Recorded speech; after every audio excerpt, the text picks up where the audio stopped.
Get her out of my trauma bay. Now. The order came from a man with a chest full of medals and zero patience for nurses who looked too young, too quiet, and too female to matter. Emily Hale stepped back without a word, her hands still gloved, her eyes already moving to the hospital entrance where 3 men had just walked in. Men who weren't carrying flowers, weren't asking for directions, and weren't looking at anything the way normal people look at things.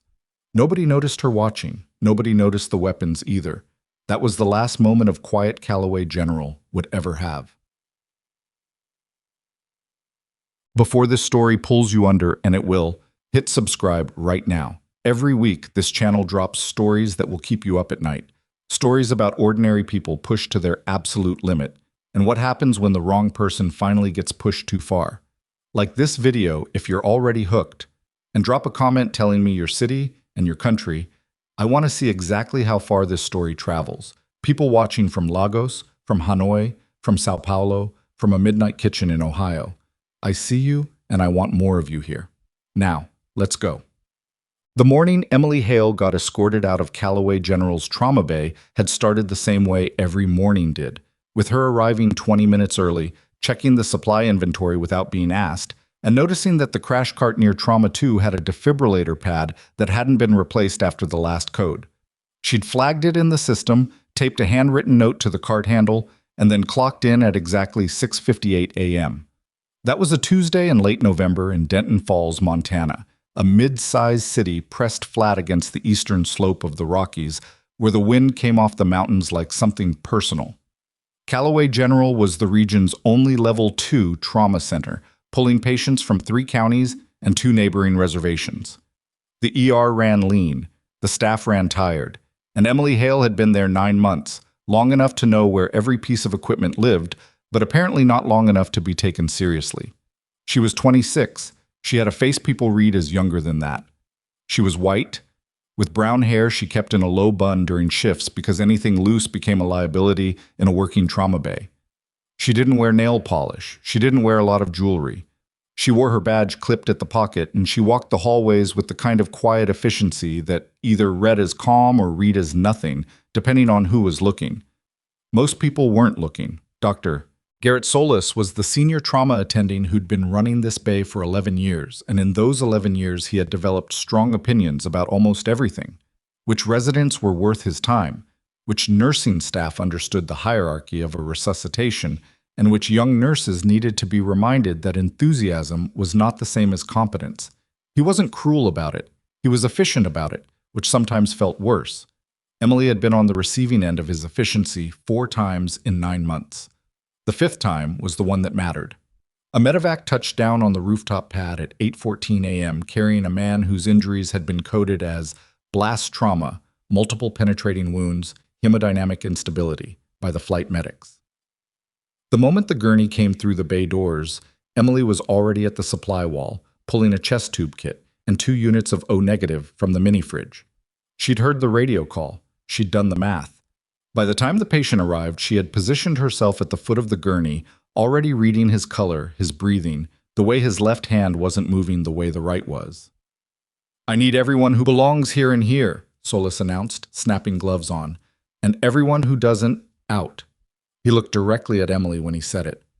"Dr. Solis," I pulled a chest. "Hale." His voice wasn't loud. It never was. "We have residents and we have techs. You've been on for 40 minutes. I don't need a floor nurse trying to play medic." She wasn't a floor nurse. She was a trauma-certified ER nurse with a secondary qualification in critical care that she'd earned before she ever set foot in Callaway General. She knew that.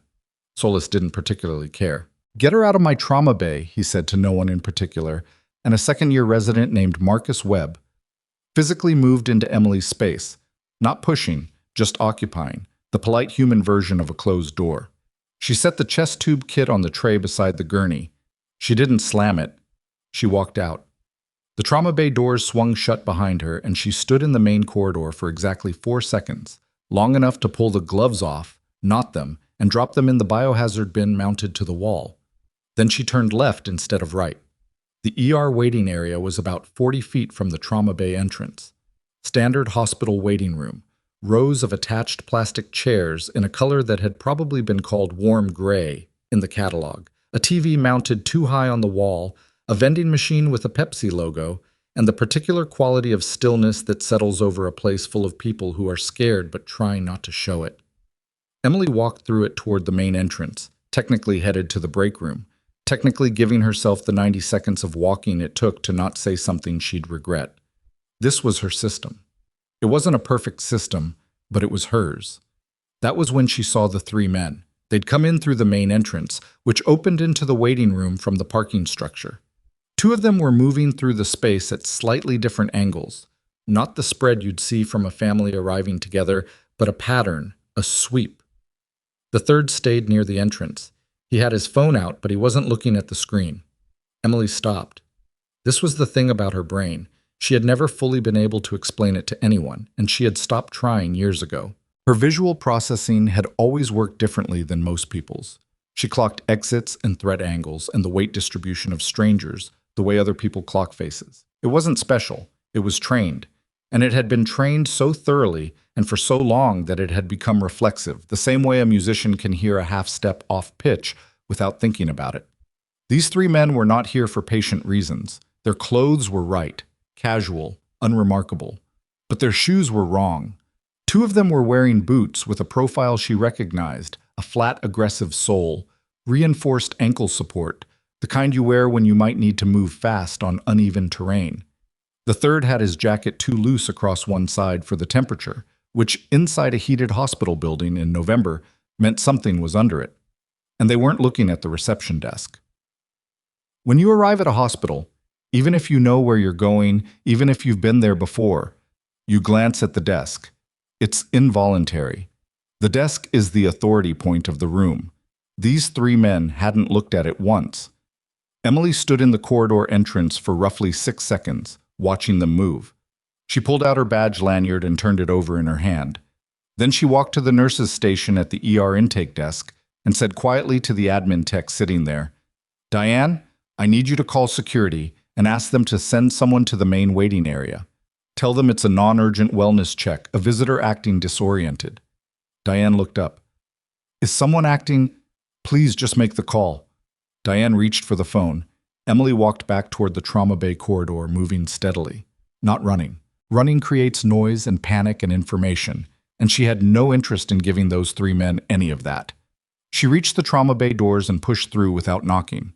Solis looked up with the expression of a man who had already cataloged every way this could be an inconvenience. "Hale." "There are three men in the waiting room who are not patients," Emily said. "At least one of them is carrying. They're not moving toward any of the clinic hallways. They came in from the parking structure and they're spreading out." The room went quiet in the particular way that trauma bays go quiet. Not silent because the monitors kept their rhythms, but the human noise stopped. "That is a matter for security," Solis said deliberately, "not for the man on your table." Emily looked past Solis at the patient. His face was obscured by an oxygen mask, his chest a map of field dressings and monitor leads. "Is he law enforcement? Military?" Solis's jaw tightened. "That's not your—" "Because the men in the waiting room are looking for someone," Emily said, "and this is the only trauma bay in a 40-mile radius." Nobody answered her. She turned and walked back out. The security officer on duty at Callaway General was a 53-year-old former county deputy named Roy Gaffney, who was, at that particular moment, in the middle of a granola bar and had exactly 1 year left until he could retire with full pension. Roy was not a bad man or a bad security officer. He was a security officer at a hospital in Denton Falls, Montana, and his threat assessment protocol had been built around intoxicated patients and the occasional person who became confrontational at the pharmacy counter. Emily found him in his corridor near radiology, intercepted him before he reached the waiting room, and told him what she'd seen in 20 words. Roy looked skeptical in the way that people look skeptical when someone younger than them tells them something alarming. "Could be nothing, hun." "Don't go in there alone," she said. He went in alone. She watched him from the corridor entrance, staying to the side, angled, her back to the wall. Roy entered the waiting room with the posture of someone doing a routine walkthrough. He got approximately 8 feet in before the man near the entrance moved. It happened fast. Not the violence, not yet, but the geometry of it, the shift in the room's angles as two of the three men adjusted their positions in a way that had nothing to do with waiting and everything to do with controlling a space. Roy stopped. His hand went to his radio. One of the men said something. Emily couldn't hear the words through the glass, but she saw Roy's hand come off the radio. She had maybe 30 seconds. She moved back through the corridor at a pace that was controlled, not frantic, found the trauma bay doors, pushed through. Solis looked up again with an expression that had moved from irritated to something more complicated. "We have a problem," Emily said. "Hale, I swear to—" "They've got your security officer," she said. "I need to know if there is a federal protective detail with your patient or if he came in alone." Solis looked at the man on the table. Then he looked at Emily. The patient, whose name she still didn't know, had opened his eyes. One of them was swollen half shut. The other was dark brown and very clear, and looking at Emily with an expression she recognized from a long time ago and a different life. He recognized something in her too. She could see it happen. He tried to speak, and what came out past the mask was broken and quiet. But the word was unmistakable. Compromised. "Who are you?" Solis demanded. He wasn't asking the patient. He was looking at Emily. Before she could answer, the lights in the trauma bay flickered once. Then the east corridor of Callaway General erupted with sound. Not an explosion. Not yet. It was the fire alarm, pulled manually, a long looping wail that was designed to trigger an evacuation sequence, and in doing so would do exactly three things: empty the corridors of staff, move patients toward the center of the building, and create enough noise and movement to mask a team of armed men repositioning themselves inside a large building. Emily knew this because she had written an evaluation of exactly this tactic in a report that no one outside a classified operational briefing room had ever read. "Lock this room," she said to Solis. Her voice had changed. She wasn't asking. "Do not open these doors for anyone who hasn't identified themselves as Callaway staff by face, not by badge, not by ID, by face. You know everyone on this floor. Use that." Solis stared at her. "Lock the door, Dr. Solis." He moved. Emily turned back toward the corridor. Behind her, she heard the trauma bay door engage its manual lock with a sound like the period at the end of a sentence. The hallway outside was already half empty, staff moving toward their evacuation stations in that uncertain shuffle that happens when people aren't sure if the alarm is real. A nurse named Priya from the night shift was standing at the hallway junction looking at her phone, trying to reach someone. A transport tech was pushing an empty gurney toward the elevator, following the drill. Emily caught Priya by the arm. "Real," she said. "Don't go to the parking structure. Take the stairwell B and stay below the second floor until you hear an all clear from a badge you recognize." She looked at the transport tech. "Block this gurney across the east corridor junction, then find a room with a lock. Go." Both of them looked at her the way people look at someone in a crisis. The brief suspended moment where the brain decides whether to trust or to argue. The alarm was still wailing. The east corridor 30 feet away was putting out smoke from somewhere. Not fire, not yet, but smoke. And smoke meant something had been placed and ignited deliberately. The transport tech moved the gurney. Priya took the stairwell. Emily pulled a fire extinguisher from the wall bracket because it was the nearest object of any tactical value, and because she needed her hands to not be empty, and she moved toward the east corridor junction. She had exactly one thought in her head, clear and unambiguous. The three men in the waiting room hadn't come to evacuate anyone. They'd come to finish a job. And the man on the table in Trauma 1, swollen-eyed, half unconscious, with the word compromised still forming on his lips, was the job. Emily Hale pressed herself flat against the wall at the junction of the east corridor and the main ER hallway, extinguisher in one hand, watching the smoke thicken, listening to the footsteps that weren't moving away from the building the way evacuating people's footsteps should move. They were moving inward. She counted 2 sets, maybe 3. Her pulse was even. Her breathing was deliberate. The alarm kept wailing, and somewhere behind her, through the locked trauma bay door, the monitors kept their rhythm. She had been many things in her life, and this hospital had decided she was a nurse who needed to be told where to stand. She had let them think that. She was done letting them think that. The footsteps stopped. That was the thing that made the hair on Emily's arms stand up. Not the sound of them coming, but the sudden absence of them. 30 feet of east corridor, smoke still threading out from whatever had been ignited near the supply closet junction.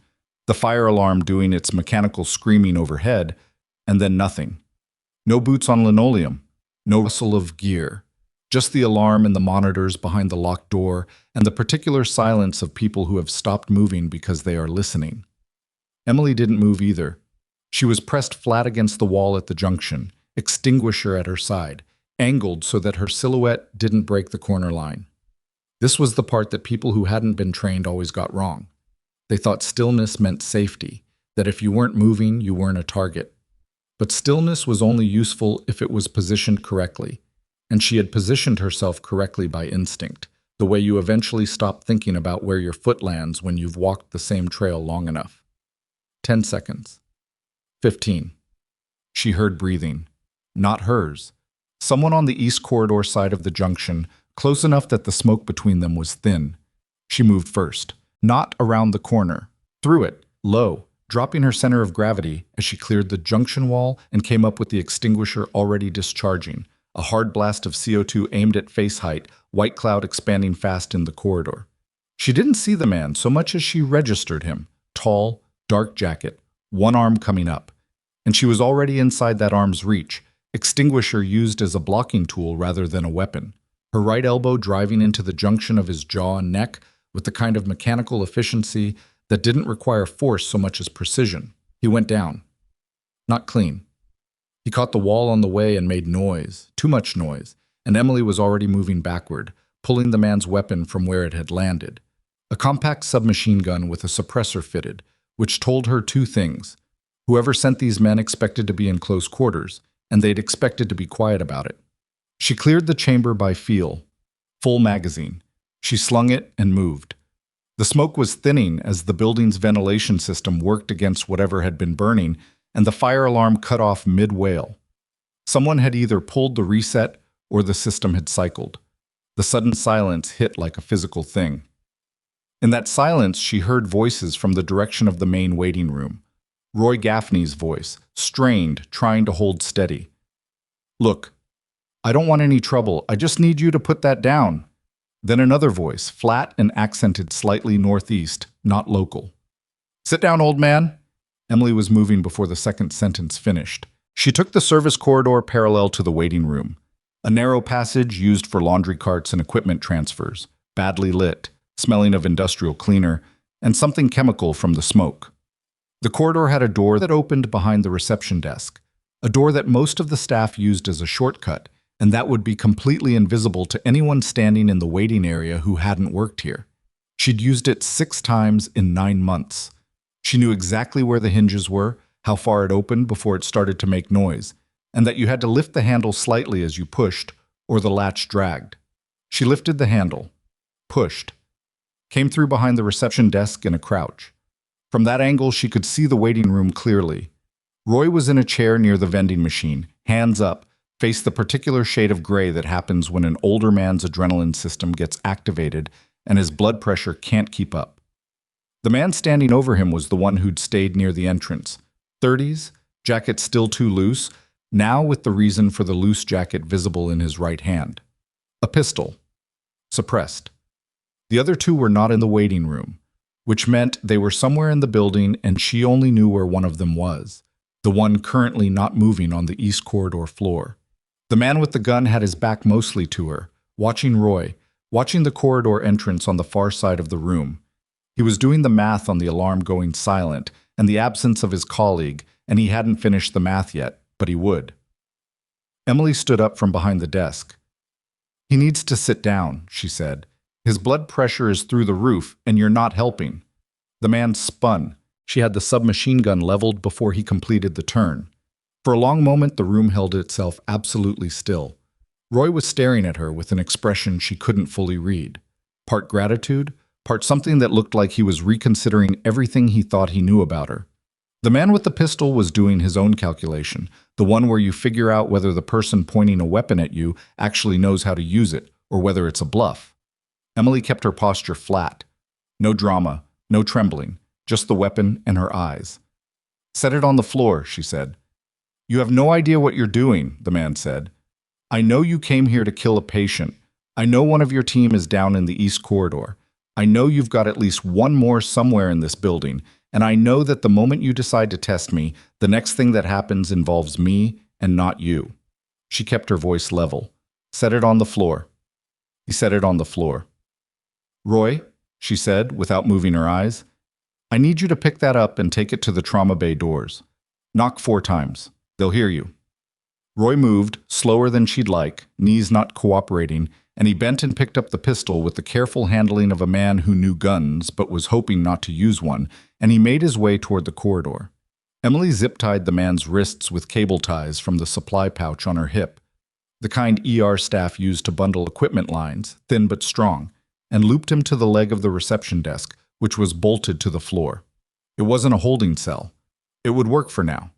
She needed to find the third man. Callaway General's ground floor was built in a modified H-shape, main entrance and waiting area on the west end, ER and trauma bays in the center, imaging and lab on the east end, with the connecting corridors forming the crossbar.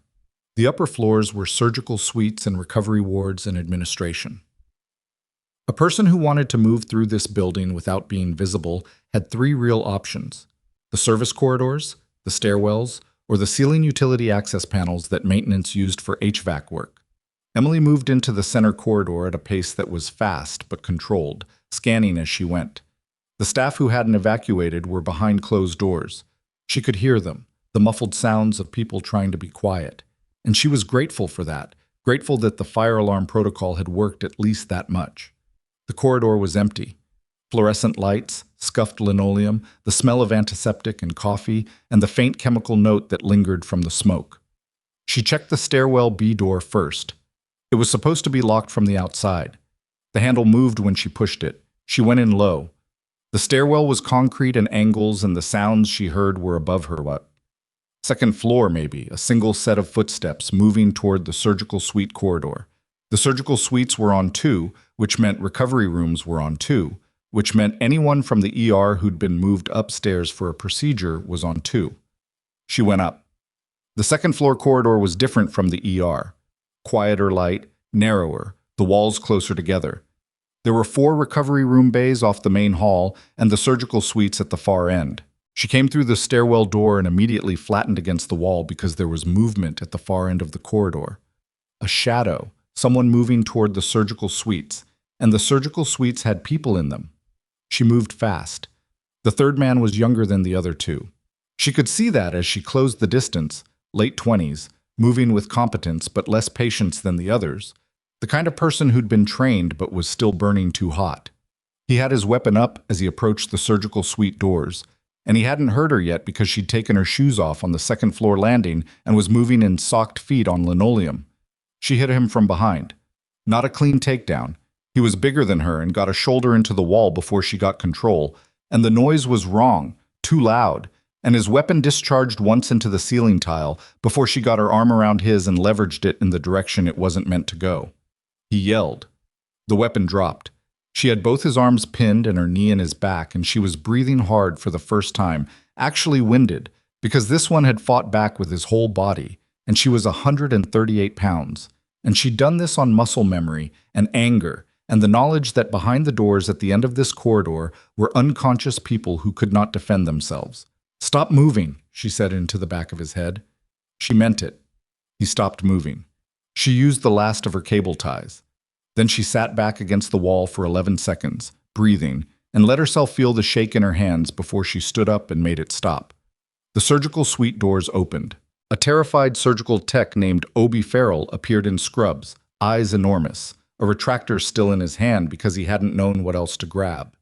Behind him, she could see the silhouette of a surgical team frozen mid-procedure, the patient draped and still under anesthetic.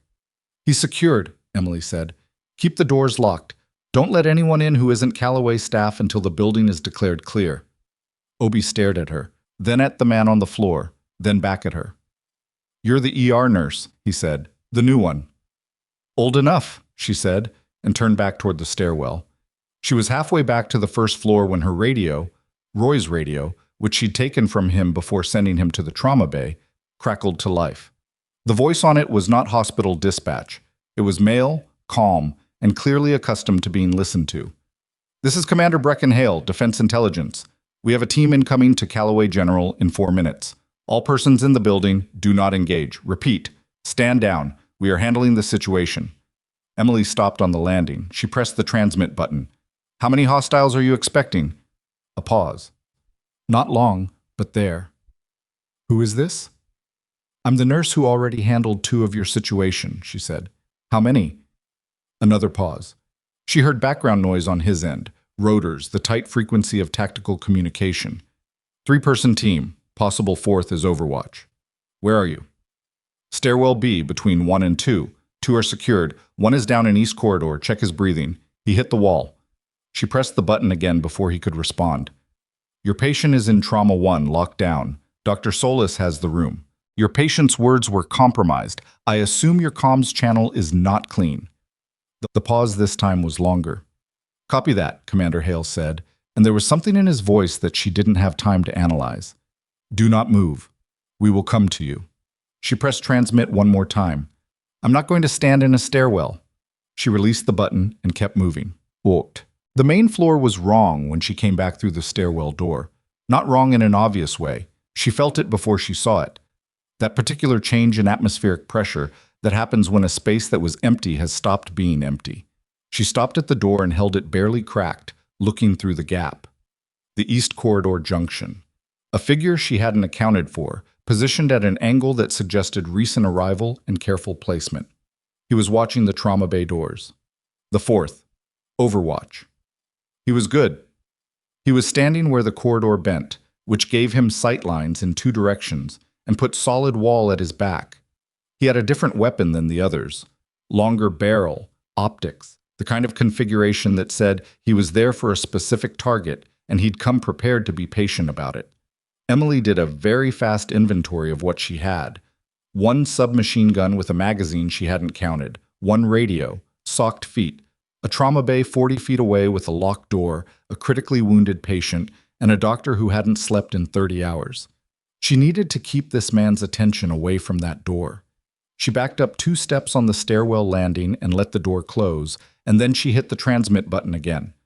Your 4th is in the main East Corridor. He's at the bend, Overwatch on the trauma bay. I can't take him without noise and I don't have room. Commander Hale's voice came back immediately this time. ETA 90 seconds. Keep him on your side of the bend if you can. 90 seconds. She thought about that. Then she did something that was not on any tactical checklist she had ever written or read. She unclipped Roy's radio from her hip, changed the frequency to the hospital's general maintenance channel, and pressed transmit. This is a maintenance alert, she said, pitching her voice lower, flatter, leaning into the slightly bored cadence of a facilities announcement. Tertiary water pressure drop flagged in the East Corridor service panel. Engineering to East Corridor service junction for manual check. This is routine. She heard footsteps shift from their position. The man moved. Not far. Just enough. Just a step or 2. The instinctive movement of someone recalculating a spatial relationship they hadn't expected to change. It was not a tactical mistake exactly, but it was a human one, and it moved him off the bend, out of his sightline coverage on the trauma bay door, and into open corridor. 45 seconds. She heard the main entrance burst open on the other side of the building. Controlled, coordinated, the sound of multiple boots moving in formation, which was completely different from the chaos sound she'd been cataloging for the last 12 minutes. Then she heard the East Corridor man react, heard his weapon come up, heard a voice she didn't know shout a clearance command, and then it was fast, and it was loud, and then it was over. She waited. Building clear, the radio said. Building clear, all personnel stand down. Emily opened the stairwell door. The East Corridor was full of people in tactical gear, faces covered, moving with the controlled energy of a team that had just run a building clear at speed and found the work already mostly done. They were looking at each other in the way that people look at each other when a situation has resolved differently than the briefing suggested it would. A man separated from the group. I was tall, taller than she'd imagined from the voice, which was something she always noticed, the way a person's physical presence either matched their radio voice or didn't. He had dark hair going silver at the temples, a face that looked like it had been weathered by something more specific than just age, and he was wearing tactical gear over what looked like it had been, earlier that morning, a business suit. Commander Brecken Hale. He stopped in front of her. She waited for him to speak first because she had learned a long time ago that the person who speaks first in a situation like this is the one doing the explaining, and she didn't feel like explaining anything. You secured 2 hostiles, he said. It was not quite a question. Two secured, one assisted down. Your fourth, your team took. He looked at the submachine gun she was still carrying and then back at her face. Are you a nurse here? Yes? Were you? Yes, she said.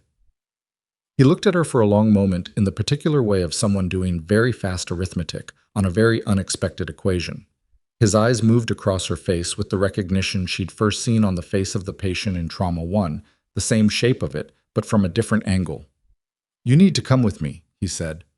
I need to check on my patients first, she said. He blinked. She was already moving toward the trauma bay doors, and whatever Commander Hale said next was said to her back. She knocked on the trauma bay doors. 1, 2, pause. 3. The pattern she'd established with Solis before she left, the one she'd told him verbally through the door when she'd had Roy deliver the secured pistol. She heard the manual lock disengage. Solis opened the door, and the look on his face was something Emily filed away without comment. A man who had been standing in a locked room for the last 15 minutes, with one hand on a crash cart and one eye on a monitor and a very specific kind of silence outside the door, and who had spent that time putting together a picture that didn't match any version of Emily Hale he'd constructed over 9 months. Patient, she said. Stable, he said. Pressures held. We got the bleeding controlled. He paused. You want to tell me what just happened? 3 hostile actors entered the building to target the patient. They're secured. Federal team has the building. He stared at her. His pressures held, she repeated, because that was the thing that mattered. That was the only thing that had mattered through the last 45 minutes. And she let herself feel it. Not relief exactly, more the specific cessation of a tension that had been structural, load-bearing, and that she could now release. From the gurney, the patient was watching her again. His eyes were clearer than before. The anesthetic from the field was wearing off and the pain was working its way back in, but he was present. He tracked her movement when she crossed to the monitor to check the readout herself, not because she didn't trust Solis, but because it was her habit and her need, and the numbers bore out what Solis had said. You're going to be all right, she told the patient. She said it flatly, clinically, not as reassurance but as information. Pressure is holding. They'll get you to OR as soon as the building is cleared and secured.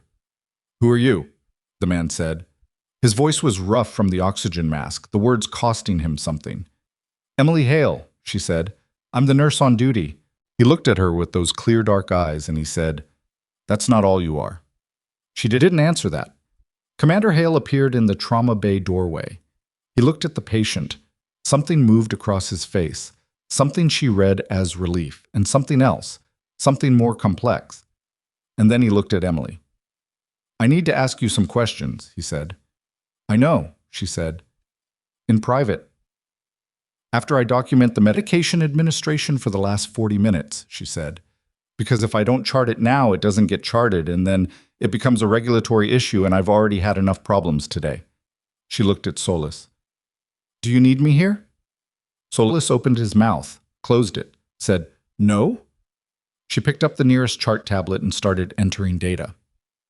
Commander Hale stood in the doorway of the trauma bay and watched her document a medication chart with the same quality of attention that she imagined he usually reserved for tactical debriefs.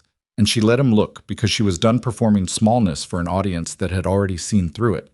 When she finished, she handed the tablet back to Solis, rechecked the patient's IV line, confirmed the chest tube drainage rate, and then walked toward the doorway. All right, she said to Commander Hale, ask your questions. He stepped back to let her through the door, and as she passed him, she caught his expression at close range for the first time. Not respect, not exactly. More like the look of someone who had arrived expecting a rescue operation and found that the rescuing had already been done. They walked into the corridor together, and behind them the monitors kept their rhythm, and in the hallway outside, members of Commander Hale's team were moving through post-clear protocol, checking each junction, calling the all-clear sequence room by room, and Emily walked through all of it without hurrying and without stopping, because she had somewhere to be, and that somewhere was wherever the conversation happened that would finally require her to say out loud what she had spent the last 3 years of her life in Denton Falls, Montana, making sure she didn't have to say. They found an empty family consultation room off the main corridor. Small, a table, 4 chairs, a box of tissues on the table, because this was the room where people were told hard things. Commander Hale closed the door. He pulled out a chair, did not sit. Looked at her across the table with the expression settling into something more specific now, something harder to read because it had more layers in it. "You used to be Army," he said. Not a question. "Yes." "Special Operations Attachment." "Yes." "Why are you here?" He meant Callaway General, Denton Falls, a trauma bay where someone had thought she needed to be told where to stand. Emily sat down. She looked at the tissue box for a moment. "Because I needed to be somewhere that mattered in a way I could control," she said. "Because I was very good at something that cost me things I didn't get back. Because I'm a good nurse." She looked up at him. "All of those things can be true at the same time." He sat down then, put his forearms on the table. He had the hands of someone who worked with them, not soft, not careful. "The man in that trauma bay," he started. "You don't have to tell me who he is." "His name is Warrant Officer Dean Vickers," Commander Hale said. "And he's been undercover for 14 months, and 3 people are dead because someone in his chain of communication was compromised. And he made it to Callaway General because this was the closest Level 2 trauma center, and because he managed to communicate a single coordinate before his radio went dark." He paused. "The people who came here today were not random. They had precise information about where he was being taken." Emily sat with that. "The information breach," she said. "Your comms." "Somewhere between his extraction point and this building," Hale said. "We're working it." She nodded. "I need to know," Hale said. "How you knew. How you saw those men in the waiting room for what they were in the time it took you to walk through." She looked at him. "I've been looking at rooms that way since I was 22 years old," she said. "You don't stop doing that, you just stop talking about it." He was quiet for a moment. Outside the consultation room, she could hear his team moving, voices in professional shorthand, the particular rhythm of a post-operation site management. She heard someone ask about the hospital security footage. She heard someone else confirm the East Corridor hostile was conscious and cuffed and asking for a lawyer. Good. That meant he was breathing properly. Then she heard something else. A sound from the direction of the trauma bay. Not an alarm, not the monitor cycling, but a different kind of alert. The one that the telemetry system produced when a patient's rhythm changed, when the line that should have been steady produced something that wasn't. She was out of the chair before she'd decided to stand. "What?" Hale started. She was already through the consultation room door, moving fast, down the corridor, and she could hear it more clearly now, the specific sustained pitch of a telemetry alert that meant the stabilization they'd achieved in the last hour was no longer holding, and behind that sound, she heard Solis's voice raised for the first time that day. Not angry, not dismissive, but sharp with something that had no room for hierarchy or argument. "I need a crash cart, and I need it now." Emily hit the trauma bay doors at a run. The crash cart was already moving when Emily came through the doors. Solis had pulled it himself, which meant he hadn't waited for tech support, which meant he'd seen the rhythm change and known immediately what it was. She read the monitor in the 2 seconds it took her to cross the room. Vickers had gone into ventricular tachycardia, not the shockable kind yet, but trending that way, his heart rate spiking past 160 and climbing, the waveform on the screen showing the particular ugly morphology of a rhythm that had lost its architecture. "VTAC," Solis said, already reaching for the defibrillator pads. "Rate?" 172. No pulse check yet. Emily was already at Vickers' side, 2 fingers to his carotid. She felt it. Fast, thready, there, but wrong. "He's got a pulse. Stable VTAC. Don't shock yet." "I know that," Solis said, and she heard the edge in it but didn't have time to care. "Amiodarone?" she said, scanning the cart. 150 over 10 minutes. "Do we have an infusion pump running?" "It's on the pole." She found the amiodarone, drew it, confirmed the concentration against the label, twice, fast, because you didn't skip that step even when everything was on fire, and pushed it into the IV line. Then she positioned herself at the head of the gurney and leaned close to Vickers' face. His eyes were open. He was conscious through this, which was not better, it was worse, because a conscious patient in VTAC was a patient who could feel everything and had enough brain function to be terrified.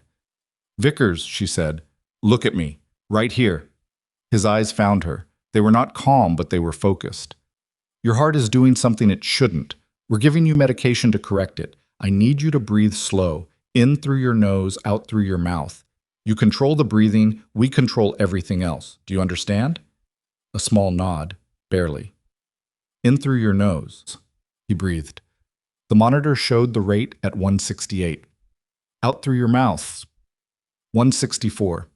The amiodarone was going in. Emily watched the waveform and Vickers' face simultaneously, which was something Solis would never have thought she could do, and which she had learned to do in a field hospital outside a city whose name she wasn't cleared to say at a dinner table, under circumstances that made this feel almost manageable by comparison. Almost. Commander Hale had come through the trauma bay doors behind her and was standing near the wall, out of the way, not speaking. She was aware of him the same way she was aware of the monitors, peripheral, relevant, not requiring immediate action. 159. Breathe, she said to Vickers. 153. Solis was watching the screen with the concentrated stillness of a man who had run enough resuscitations to know when to act and when to let the medication work. He had good instincts. She'd known that from the first week, even while she'd been filing away every moment he'd dismissed her with the mechanical precision of someone who expected to need those moments later. 147, 141, 136. The morphology started to clean up, the waveform losing its ragged quality, the peaks coming back toward normal amplitude, the intervals lengthening into something that started to resemble a rhythm instead of an electrical argument. 128, 119, 112. Sinus rhythm. Not perfect, still elevated, still showing signs of irritability in the ST segment that were going to require monitoring, but sinus rhythm, structured, countable, the heart doing the thing it was supposed to do. Emily straightened up. She became aware for the first time in several minutes that her back hurt, specifically the left side of it, where the man on the second floor had driven her into the corridor wall during the takedown. She made a note of it and put it in the same internal drawer where she kept everything else that needed to wait.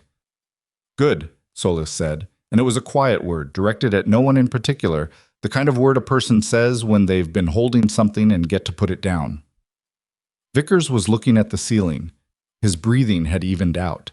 His color was still not good, but it was less alarming than it had been 60 seconds ago. That's it, Emily told him. That's the hard part. Didn't feel like it, he said, his voice scraped flat. It never does. She turned to the medication log and started documenting. Time, drug, dose, route, patient response, rate change, return to sinus. She wrote it all while it was still precise in her mind, while the sequence was still laid out in order, before the adrenaline metabolized fully and took the fine details with it. This was the part that no one outside of nursing ever understood. The documentation didn't stop because the crisis did. The documentation was part of the care. It was the thing that protected the patient after you left the room. Commander Hale cleared his throat. She's kept writing. Give me 2 minutes. He waited 2 minutes. She gave him the 2 minutes partly because she needed them and partly because she was aware, in a cold, practical way, that the conversation they were about to have was one she had been delaying for 3 years, and 2 minutes was not going to change what it contained. She capped the pen, set the chart on the rack. All right, she said. Hale looked at Vickers, then at Solis. I need the room for a few minutes.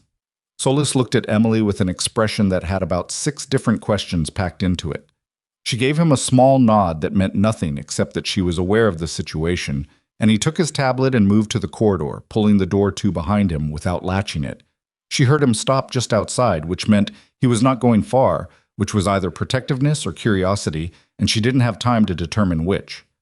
Hale pulled a chair to the side of the gurney and sat close to Vickers. Emily stood at the foot of the bed. He's stable enough for a debrief? Hale asked her.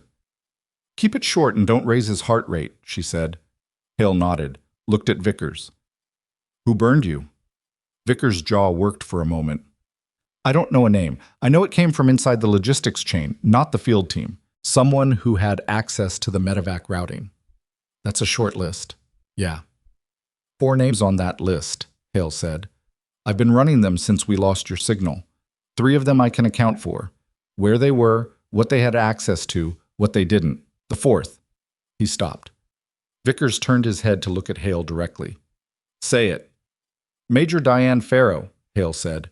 DIA Logistics Coordination. She had your routing. She had your medical designator. She had the timeline. The name landed in the room like something physical. Emily watched Vickers absorb it. His face did something complicated.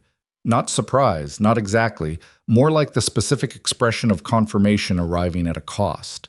The kind of look that means some part of you already knew and you'd been living with the knowing. She was my secondary contact, he said. I know. She approved the medevac request.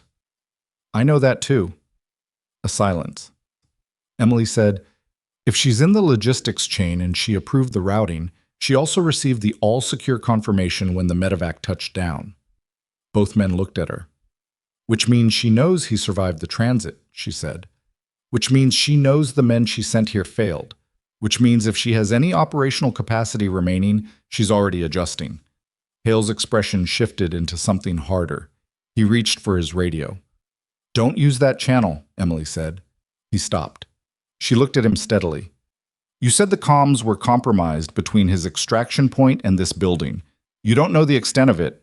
If Pharaoh had access to medevac routing, what else did she have access to? Hale's hand came off the radio. Use a phone, Emily said. Not a government-issued one. Someone on your team has a personal cell. He looked at her for a moment longer than felt comfortable, and then he stood and left the room, and through the gap in the door she heard him speaking to one of his team members in a low voice, and then heard the unmistakable sound of a personal phone being unlocked. Vickers was watching her again. You're not just a nurse, he said. It was the second time he'd said something like that, and this time she didn't deflect. I used to not just be a nurse, she said. Now I am one. The things you do, he said, they don't turn off. No, she said, they don't.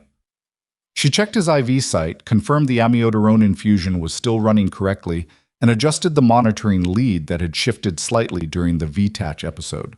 Clinical, precise. Her hands doing the work they'd done 10,000 times. Kessler Company, Vickers said quietly. That's what I found. That's what I was bringing out. Pharaoh has been facilitating procurement diversions through a DIA-adjacent logistics shell for 22 months. Equipment, ordnance, communications hardware. Going to a buyer I hadn't fully identified but was close to. Emily was quiet. That's why they needed me dead, he said. Not just compromised, dead. I understand. The documentation is encrypted on a drive. I had it on me when the vehicle hit the IED. He moved his hand toward his left side and then stopped, face tightening. Left cargo pocket, if it's still there. She looked at the clothing that had been cut away during the initial trauma assessment, bagged and tagged according to standard protocol, sitting on the bottom shelf of the equipment cart because Callaway General's ER staff followed procedure even under pressure. She crossed to it, found the bag, saw through the clear plastic that the cargo pockets of the pants were intact. She brought the bag to Vickers. Can you open it, or do you need... I've got it. He opened the bag one-handed, slowly, and worked the cargo pocket open.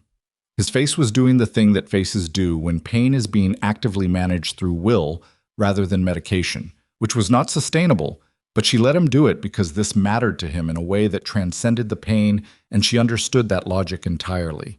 He pulled out a drive. Not much to look at. Small, matte black, the kind of encrypted hardware that looked like it had been designed specifically to be boring. He held it for a moment, and then he held it out to her. Keep this, he said. Not him, not yet. He looked toward the door where Hale had gone. Not until I know. Emily looked at the drive. You're asking me to hold evidence in a federal investigation, she said. I'm asking you to hold it until I know who I can trust, he said. You're the one who kept 3 armed men from killing me in a hospital corridor. I think that makes you the safest option currently available. She took the drive. She put it in the front pocket of her scrubs, under the badge lanyard, close against her sternum. She felt the weight of it there, small and enormous at the same time. Hale came back through the door. His expression had changed. Something in the conversation on the personal cell had landed differently than he'd expected. Pharaoh is in the building, he said. Emily went very still. She followed the team in, Hale said. Told my second-in-command she was on site for an emergency operational audit. She has DIA credentials. She's somewhere on this floor. He looked at Emily. You've been in this corridor for the last hour. Have you seen a woman? Describe her. 50, short hair, civilian clothes, DIA lanyard. Emily ran the last hour backward through her memory. The chaos of the fire alarm, the corridors emptying, the staff behind closed doors, the service corridor, the stairwell, the waiting room. She'd seen a woman at the pharmacy window, 20 minutes ago, maybe 25, when she'd been moving back from the second floor. She'd registered the woman peripherally, standing at the pharmacy window which had its security shutter half down, the posture of someone waiting for something, the lanyard catching the fluorescent light. She'd filed it as a staff member or an administrator. She'd been wrong. Pharmacy window, main corridor, she said. 20 minutes ago. Hale was on the personal cell again, moving toward the door. Wait, Emily said. He stopped. If she's been in this corridor and she knows what happened to the team she sent in, she's not going to try to finish it herself. She doesn't have operational assets left. She's going to do something else. She was working it out as she said it, not showing off, just thinking aloud because thinking aloud sometimes made it faster. She's going to access the records, patient records, medication logs, trauma bay documentation. She needs evidence of what Vickers said when he was brought in, who he talked to, what was communicated. Hale stared at her. The HUTCHM office, Emily said. Health Information Management. Ground floor, East End, adjacent to the lab. She's going to try to pull or corrupt the trauma record and anything tagged to the patient intake for this morning. Hale moved. Emily looked at Vickers. Don't move. Don't talk to anyone who isn't Dr. Solis. Where are you? Shh. She was already through the door. The HIM office at Callaway General was small and chronically understaffed, and on a Tuesday morning it would typically have two people, a coder and a records technician, both of whom had presumably evacuated with the fire alarm and had not yet been told it was safe to return, which meant the office was unlocked, the terminals were unattended, and anyone with a hospital lanyard and enough confidence in their posture could walk in and access the system in the 12-minute window before the all-clear protocol brought staff back to their stations. Emily moved at a pace that was just below a run, taking the main corridor rather than the service passage because she needed speed more than concealment. Hale's team members were visible at the far west end of the corridor, two of them, and she made a quick calculation. If she called out to them, they'd redirect toward her and away from the west wing. And if Farrow was watching the team's movement, she'd use that window. Better to come in from the east. She turned at the lab junction. The HIM office was the second door on the left. Its door was ajar. Emily stopped at the corner of the lab doorway, back to the wall, and looked through the gap at the angle she had. One figure inside, seated at a terminal, civilian clothes, short gray hair. The DIA lanyard was on the desk beside the keyboard, not around her neck, like it had been removed, like she'd decided she didn't want to wear it in a room where she was doing something it shouldn't authorize. On the screen, visible even from this angle, was the trauma intake record for the morning's medevac patient. Major Diane Farrow was pulling up Vickers' chart. Emily stepped into the doorway. The system logs every access, she said. Timestamp, user credentials, terminal ID. Pulling that record from an unsecured terminal with a DIA lanyard instead of a hospital login is going to generate an anomaly flag, whether you delete the file or not. Farrow turned. She was 52, 53, the kind of face that had once been harder to read and had become easier with time because the muscles around the eyes start to betray things they used to hold. She looked at Emily with the particular expression of someone recalibrating a threat assessment in real time. This was a nurse, a young nurse, a woman in scrubs who had come into a room alone. Your staff, Farrow said. This is a restricted access situation. You need to leave. I'm not going to do that, Emily said. Farrow's hand moved. Not toward a weapon. Toward the keyboard. Emily crossed the room in 3 steps, came around the desk, and put her hand over Farrow's before her fingers reached the keys. She'd had exactly one thought in the 4 seconds it took her to cross the room, which was that Farrow's priority was the record, and the record was what mattered, and the record was going to survive this conversation. Get your hand off me, Farrow said, low and precise. Log out of the terminal, Emily said. Do you know who I am? Yes, Emily said. I know who you are, I know what you did, and I know that the man whose chart you're trying to access is alive and coherent and has been talking to Commander Hale for the last 30 minutes. She kept her hand over Farrow's. Log out. The door behind her opened. 2 of Hale's team came in fast, and behind them Hale himself, and the room got very small very quickly. Farrow's posture changed. Not collapsing, not dramatic, but something going out of it. the specific deflation of a person who has run a calculation and reached the end of the column. She logged out of the terminal. Hale stepped to the terminal and pulled the access log before anyone spoke. "Major Farrow," he said, "you are being detained for purposes of a federal investigation under—" "I know the language," Farrow said. "Then I'll skip it." One of the team members had flex cuffs out. Farrow looked at them and then looked at Emily with an expression that was too complex to name. Not hatred, not respect, something that didn't have a clean category. The look of someone trying to understand how the room had gotten away from her. Emily stepped back. She was breathing hard for the second time today. The back injury from the second-floor takedown was making itself heard more insistently now. A deep ache that was going to need imaging and probably several days of ice and anti-inflammatories and the kind of rest that wasn't going to happen on a Tuesday shift. Hale walked her out of the HIM office and into the lab corridor, away from the team and from Farrow, and for a moment they stood in the quiet of the empty hallway and neither of them said anything. Then Hale said, "You knew she'd go for the record." "It was the logical move," Emily said. "It was a logical move that my team didn't make," he said. She didn't respond to that. "The drive," Hale said. She looked at him. "Vickers asked you to hold it," Hale said.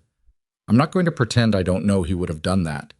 He's careful about chain of custody, and he doesn't trust until he has reason to." He paused. "I'm telling you that I need it, not because of rank. Because the documentation on that drive is the case. Without it, what we have is Vickers's testimony and a group of arrested mercenaries who will lawyer up before noon." Emily looked at Hale for a long moment. She reached into the front pocket of her scrubs. She held the drive between two fingers. "I need your name on a chain of custody form," she said. "Handwritten, witnessed, time-stamped. I'll keep a copy." "You're asking for—" "I'm asking for documentation," she said. "In a hospital, we document everything. That's not a new concept." A beat. 2. Hale almost smiled. Not quite. "All right." She handed him the drive. He held it carefully, the way people hold things they understand the weight of. "Emily Hale," he said, not quite a question, not quite anything. She looked back at him. "We're going to need your full debrief," he said. "Everything you saw, heard, decided, executed from the moment those men walked into the waiting room. We're going to need it formal, recorded, and filed. And when we're done with that process, there will be people who want to talk to you about other things." He stopped. "Things that aren't about today." She knew what he meant. She had known it was coming from the moment she'd seen the shape of his recognition in the trauma bay doorway. "When?" she said. "Tomorrow," he said. "Today you're still the nurse on duty." She looked at him long enough to be sure he understood she heard everything he hadn't said. Then she turned back toward the main corridor, toward the ER, toward the rest of a shift that still had 7 hours left on it. She was almost to the main corridor junction when her radio crackled again. Roy's radio, still on her hip. Not Hale's channel this time. Hospital dispatch. "All available ER staff, Trauma Bay 2. Incoming vehicle accident, 4 patients, ETA 6 minutes. 4 patients, 6 minutes. Emily reached the junction and turned toward the ER without breaking stride. Behind her, somewhere in the East Wing, Commander Hale was standing in a corridor holding a drive that could unravel 14 months of covert work and the career of a DIA major. And possibly, she was only beginning to understand this. Several other careers adjacent to Farrow's, careers higher and more insulated than a logistics coordinator. She didn't let herself think about that yet. She thought about 4 patients, 6 minutes. A crash cart that had been moved during the resuscitation and needed to be repositioned before the next trauma rolled through the door. She pushed through the ER doors. Solis was there. He looked up from a chart and looked at her, really looked at her, the way she hadn't been looked at in 9 months, like a person being seen rather than assessed for where she fit. "MVA coming in," she said. "I heard. You good?" She was not entirely good. Her back hurt and she was running on whatever biological reserve the adrenaline of the morning had left in its wake. But the crash cart needed repositioning, and there were 4 patients 6 minutes out, and the defibrillator pad she'd flagged at 6:58 a.m. still hadn't been replaced. "Crash cart needs a pad," she said, already moving toward it. "Hale," Solis said. She stopped, looked back. He had a particular expression on his face that wasn't comfortable for him. She could see that, could see the effort it cost him. As a man who had spent 11 years being right about most things, and had built an operational identity around that record. And this morning had cost him something from that record. "I was wrong about you," he said. "Not a small wrong. The other kind." She stood with that for a moment. "I know," she said.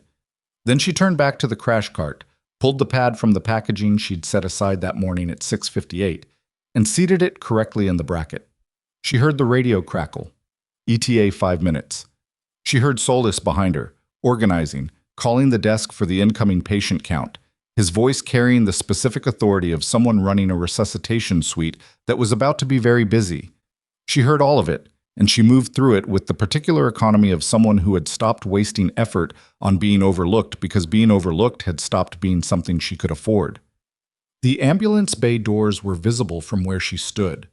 Through the reinforced glass, she could see the driveway, the mountains beyond Denton Falls going gray-white at the peaks with early snow, the flat, cold sky of a Montana November that didn't care what had happened this morning or what was coming this afternoon. She tied a fresh pair of gloves onto the cart handle, and then she heard something she hadn't expected to hear. Not the radio, not the dispatch line, but footsteps, specific and unhurried, from the east corridor. One of Hale's team members appeared at the ER entrance and looked across the room at her, and his expression had something in it that made her stop moving. "Commander Hale needs you," he said. "Now." "I have 4 trauma patients incoming in." "I understand," he said now. She looked at the man, looked at the ambulance bay doors, looked back at the man. "What happened?" "We ran the chain of custody on the drive," he said. "The encryption key is keyed to a biometric identifier." He paused. "It's keyed to Vickers's thumbprint, and Vickers is in VTAC again, and we can't stabilize him. And if he codes before we get the drive open, 14 months of intelligence dies with him." She was already moving before the team member finished the sentence. Not back toward the HM office, not toward Hale, toward the trauma bay, because that was where Vickers was, and that was where the problem lived. And the drive and the biometric key and the 14 months of intelligence were all secondary to the fact that a man's heart was misfiring again, and secondary problems didn't get solved if the primary one killed the patient. She came through the trauma bay doors at speed and read the room in the first half-second. Solis at the monitor, his posture tight, one hand already on the defibrillator. A second-year resident named Paulina Reyes, who had apparently come back from the evacuation and inserted herself into the resuscitation, which was either initiative or chaos depending on what happened next. Vickers on the gurney, this time not conscious. This time his eyes closed and his color the particular gray-white that meant the heart wasn't pushing enough blood to keep the face perfused. "Rhythm?" Emily said, already gloved, already at the gurney. "Pulseless VTAC," Solis said. "He converted back into it 4 minutes ago. We ran another amiodarone push and it didn't hold." "Did you cardiovert?" "Getting there." "Get there faster," she said, not harshly, just factually, and Solis knew the difference, and Reyes was already pulling the pads from the defibrillator housing. Emily put 2 fingers to Vickers' neck, no pulse, confirming what the monitor already showed, and moved to the head of the gurney. "Starting CPR. Call the compression." She locked her hands, positioned them at the lower third of the sternum, and began. 30 compressions, good depth, the heel of her hand working against the resistance of a chest that had already taken blast trauma and field dressings and a tube through its left side in the last 2 hours. This was not a clean resuscitation. None of them were. The clean ones were in textbooks. "Charged," Reyes said. "Stop compressions," Solis said. Emily lifted her hands, stepped back. "Clear." The defibrillator discharged. Vickers' body moved with it. The involuntary full-body response that never got less startling no matter how many times you watched it. And then the room held still for the 2 seconds it took the monitor to reinterpret the rhythm. Sinus. Irregular, aberrant, not clean, but sinus. "Got him," Solis said, with the flat relief of someone who knows better than to celebrate.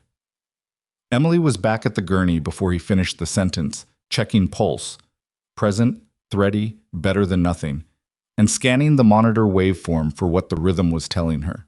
The aberrancy in the QRS complex was new since the last episode.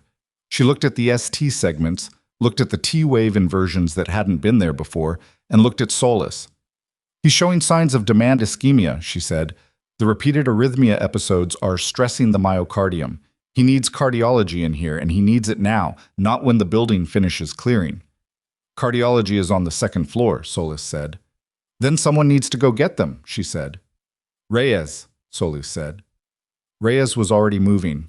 Hale appeared in the doorway. He looked at Vickers's face. The gray-white color, the mask, the leads, the compressions that had been happening 30 seconds ago, leaving their mark in the slight dishevelment of the monitoring setup. And the expression that crossed his face was the kind that people try to keep clinical and can't quite manage. Is he stable? Hale asked. Temporarily, Emily said. The drive… I know about the drive, she said. Give me 6 minutes. Hale stepped back. She worked through those 6 minutes with the kind of focus that had nothing in it except the next decision and the one after that. The amiodarone drip was adjusted. The IV fluids were increased to address the borderline hypotension. The monitoring leads were repositioned because the one on the right lateral chest had been partially dislodged and was giving intermittent false readings that she did not have patience for. She talked to Vickers even though he wasn't conscious, not because she believed he could fully process it, but because she had learned long ago that the ear keeps working after almost everything else goes dim, and the familiarity of a voice was worth something. Vickers, she said, close to his ear while she worked. We're holding the rhythm. You're going to have to hold it with us.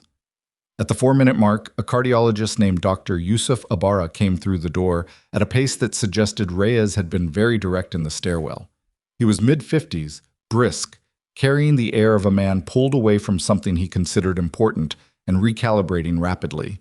He looked at the monitor, looked at the chart tablet Emily held out to him, the medication log, the rhythm strips, the 2 prior episodes, the timestamps, all of it documented in her precise handwriting. He read it in 45 seconds. You caught the ischemic pattern, he said, not quite a question. ST changes and T-wave inversions after the second cardioversion, she said. New since admission. Good catch, he was already looking at the waveform. We need a repeat troponin and a portable echo. Get cardiothoracic on the line. He may need surgical intervention if the ischemia is causing mechanical compromise. I'll get the orders in, she said. And she did. Efficiently, completely, with Ibarra beside her now managing the cardiological aspects, while Solis remained on the trauma side, the 2 physicians occupying their lanes, and Emily moving between them because she was the person in this room who had all of the information and she was the one who'd been here since the beginning. At the 6-minute mark, she looked at Hale in the doorway.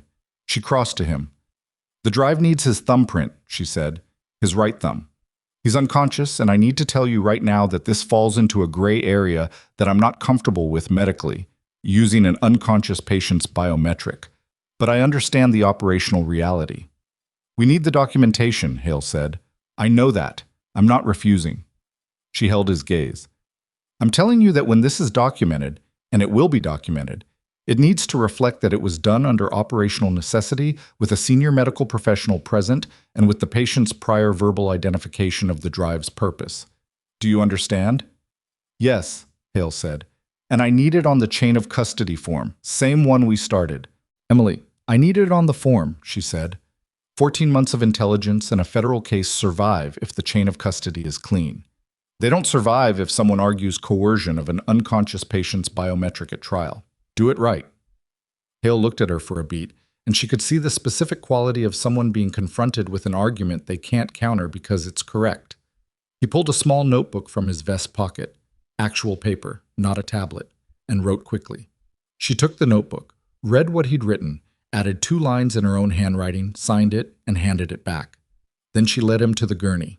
She lifted Vickers' right hand carefully, mindful of the IV line running into the dorsal vein. She held it steady.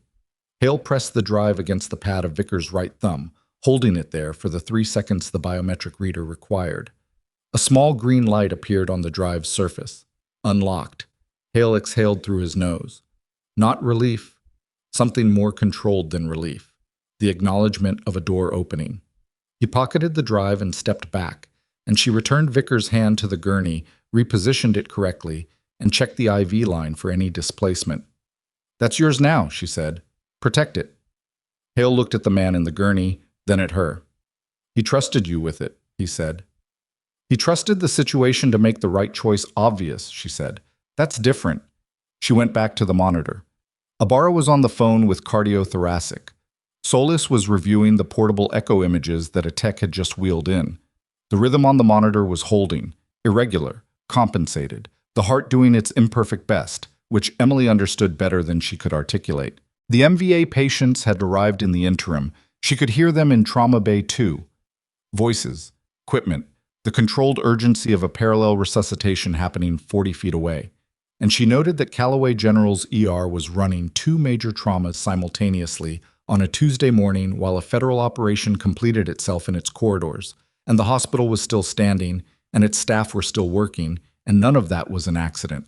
She handed Solis the updated medication log without comment and moved to the door. "Where are you going?" Solis said. "Bay 2, she said. "They're short a nurse." He looked like he wanted to say something. He looked like there were about 11 things he wanted to say, and none of them had a clean entry point. She left before he found one. Bay 2 was organized chaos. An attending she didn't know well named Dr. Farida Osei, 2 residents, 1 tech, and a travel nurse named Beck, who had good instincts but didn't know the layout of the supply wall. Emily walked in, went directly to the supply wall, oriented Beck to the chest tube kits and the thoracostomy trays in the same 30-second briefing she would have wanted on her first day, and then positioned herself at the most critical of the 4 incoming patients. A 19-year-old with a tension pneumothorax developing on the right side. She could see it in the tracheal deviation and the absent breath sounds Osei was assessing. "Needle decompression," Emily said. "I see it," Osei said, and she did, and they moved together on it without any further conversation, because this was what it looked like when 2 competent people worked the same problem from the same page. The pneumothorax resolved. The patient's color changed. His blood pressure came up. She stayed in Bay 2 for 40 minutes, and in those 40 minutes she did not think about the drive, or about Pharaoh and flex cuffs, or about the conversation Hale had said was coming tomorrow. She thought about breath sounds and fluid levels, and the specific pressure needed for a good IV line in a collapsed peripheral vein, and she thought about the 19-year-old's face when he came back to consciousness and asked where his mother was, and she thought about being the person who could say his mother had been called and was on her way. When Bay 2 was stable, she stepped into the corridor. Hale was there. He'd been waiting, she could tell. The specific quality of someone who has been standing somewhere long enough that their weight has settled into it. "It's authenticated," he said. "The drive. The documentation is what Vickers said it was. Procurement diversions, shell company transactions, communications intercepts, 22 months of activity, multiple jurisdictions." He paused. "There are 4 names on the distribution end besides Pharaoh. 3 of them have active DIA credentials." She absorbed that. "How senior?" she said.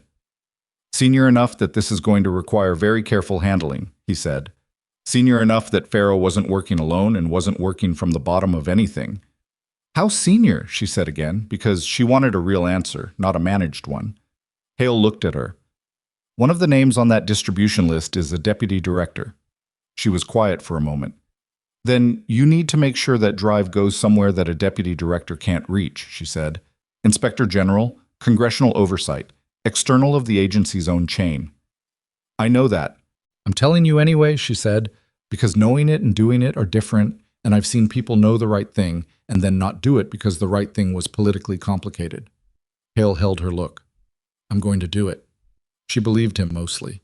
She believed him enough to let it go for now. "The arrested team," she said. "The mercenaries. County sheriff has 3 of them. Federal marshals are incoming to assume custody. The 4th, your East Corridor contact, is at Callaway General's own urgent care because you fractured his zygomatic arch." She didn't apologize for that. "He'll have legal representation within the hour," Hale said. "They all will. That's the process." "Good," she said. "The process is how you keep Pharaoh's lawyer from arguing contamination later." Hale almost smiled again. This time it got further. "You're very careful about the paperwork," he said. "In medicine," she said, "the paperwork is the patient." She left him in the corridor and went to the nurse's station to document the Bay 2 patients. She sat at the terminal and typed, and the ER moved around her. The particular rhythm of a post-surge period, the tempo dropping from sprint to jog, staff debriefing in low voices, equipment being restocked, the ordinary administrative machinery of an emergency department restarting itself after a morning that had been anything but ordinary. Diane, The admin tech who had made the security call 2 hours ago came to the station and stood beside Emily's terminal for a moment. The police are asking for staff statements, Diane said, about what happened this morning. They want to know who to talk to. Tell them to start with Roy Gaffney, Emily said. He was in the waiting room when it started. He should get to tell his part first. Diane looked at her with an expression that had questions layered in it. What about you? I'll give my statement when my patients are documented, Emily said. She kept typing. 40 minutes later, she was in the small conference room off the administrative wing. A different room from the family consultation space. Larger, a table long enough for 6 people, currently occupied by 2 Denton Falls PD detectives. One federal agent introduced by a credential she was given 3 seconds to read, and Commander Hale seated off to one side with a legal pad and a pen. She gave her statement methodically. Time-stamped, sequenced, factual, clinical. She described what she observed in the waiting room and why she drew the conclusions she drew. She described the actions she took and their outcomes. She described the medication she administered and the clinical decisions she made and the patients she treated. She described the HIM office and what she found there and what she did about it. She did not editorialize. She did not characterize her own role as anything other than the actions themselves. She let the sequence speak. When she finished, one of the detectives, a woman named Torres, who had been writing continuously for the duration, looked up from her notes and said, Ms. Hale, how did you know to go to the HIM office? What was the reasoning there? Farrow had resources that were compromised, Emily said. She'd failed her objective. Her next rational move was to limit the evidence of her involvement. Patient records are digitally accessible and partially deletable if you move fast enough. The HIM office is the access point for that system. And you anticipated that. I thought through what I would do in her position, Emily said. And then I went to the place that answer pointed to. Torres wrote that down. The federal agent asked 4 questions, all of them specific and procedurally framed, and Emily answered each one the same way she'd answered Torres, directly, without inflation or deflation. When they were done, they told her she might be contacted for further testimony.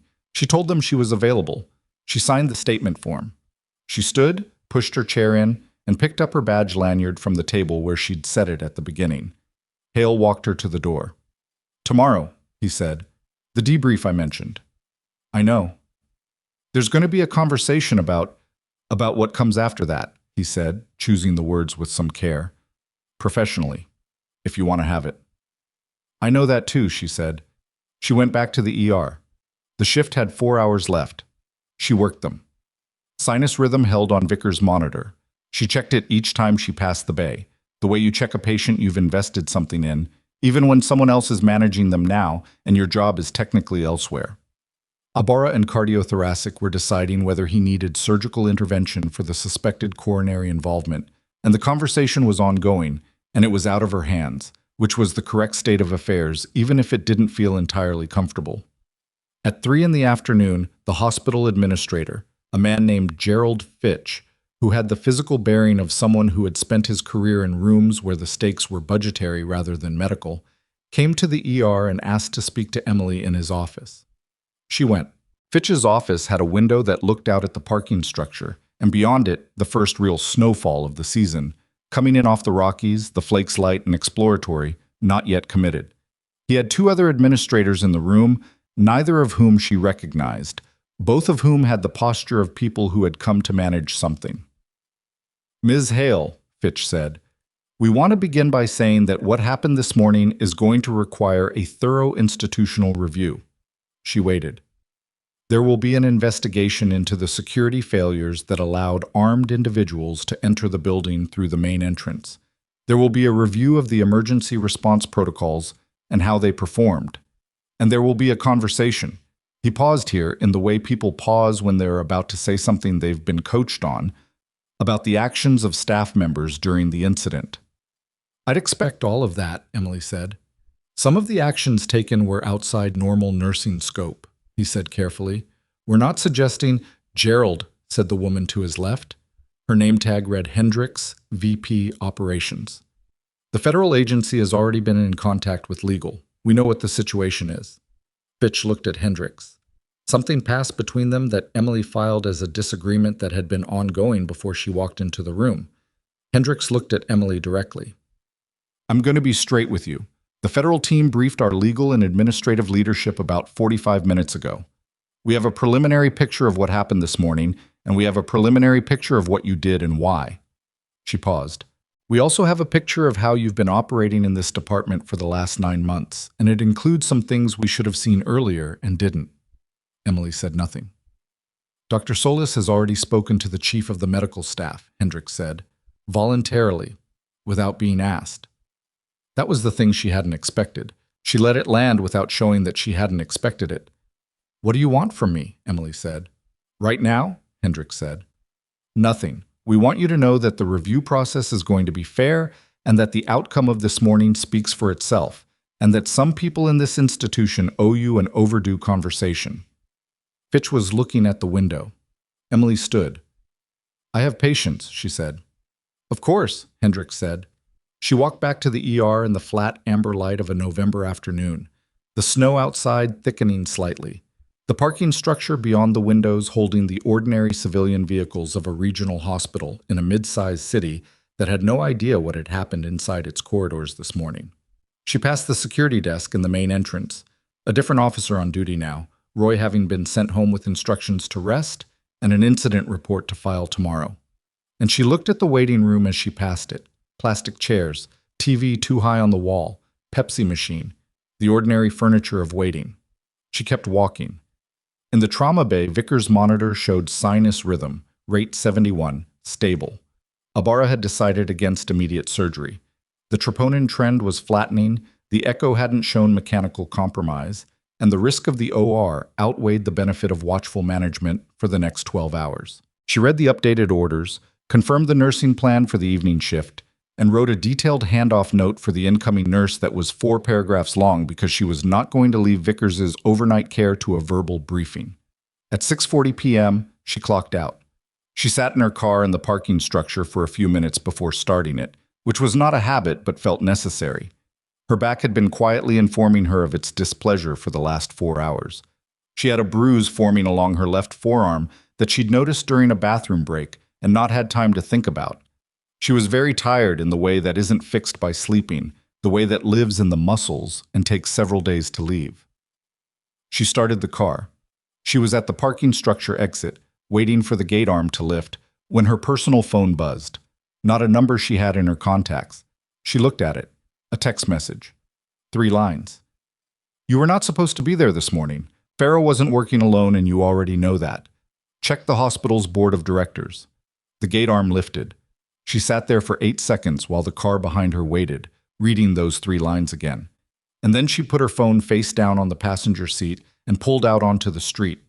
The snow was falling properly now, the first real accumulation of the year, and the mountains above Denton Falls had disappeared entirely behind the weather, and somewhere in the hospital behind her, in a secure room with a federal agent posted outside the door, a DIA major with flex-cuffed wrists was calculating what she still had left to trade. Emily drove home through the early dark, and she thought about the board of directors of Callaway General Hospital, 7 names she had never had reason to learn. And she thought about 22 months of procurement diversions and shell company transactions and the specific meaning of the word adjacent when Hale had used it. And she thought about a text from an unknown number that had arrived exactly when she was no longer inside a building where federal agents were listening. The heater in her car was taking too long to warm up. She turned it up and drove. She didn't sleep well. That wasn't unusual after a day like this one. Her nervous system had been running at a particular operational frequency for 12 hours, and it didn't have an off switch, just a gradual dimmer that took its time. She lay in the dark of her apartment in Denton Falls, a second-floor unit in a building that backed up against a stand of cottonwoods, and she looked at the ceiling and thought about 7 names she still didn't know. The text had come from a number that traced to a prepaid carrier when she checked it before bed. Untraceable in any practical sense. Whoever sent it had done so from a position of specific knowledge. They knew she'd been in the building, they knew about Farrow, and they knew about the board of directors, which meant they either had access to information about Callaway General's governance structure or they were inside it. Neither option was comfortable. She'd forwarded the text to Hale at 9 p.m. His response came back in 11 minutes. Received. Don't discuss. We're working it.